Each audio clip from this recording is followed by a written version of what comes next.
being able to do it herself. I don't know how good we are. But anyway, you recognize these forge is right over here.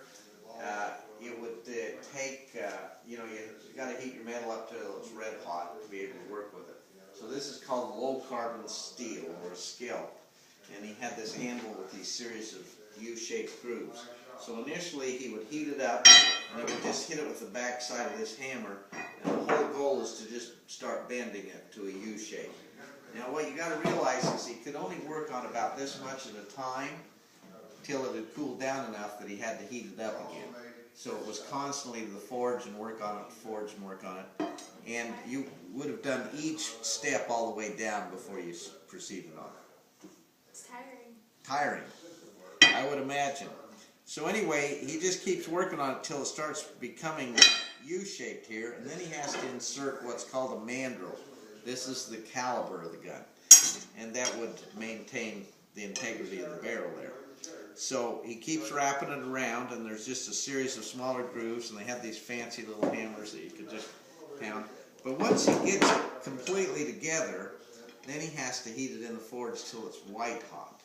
When it becomes white hot, it's almost molten. It'll just actually go right together. So as he pounds on that, it becomes one piece, and you can't even tell where it's happened.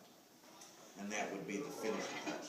Now to put the rifling in, you all know what rifling is, right? Mm-hmm. Now if you want to look at some, there's some down that barrel, and you can see the grooves that spiral down the barrel. You can go ahead and hold that, but it's heavy. It's kind of a two-handed operation. Point it toward the light. Yeah, point it towards the... You got it? Okay. So that's what this little machine is for. You see there's grooves on this wood? So this little peg guides them so that as you push this, it rotates. So they would actually have a little hardened steel piece here, and it would go down through there, and they would cut a groove. And you have to do that 200 times to cut one groove. And there's 7 grooves. Okay? So it was labor intensive. It took Jonathan Browning 2 weeks to make a gun, one gun, and he sold it for $24.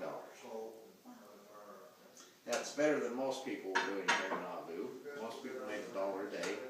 I'm not sure how much the materials costing, but you've got the stock and the receiver. This is just the barrel, but you know.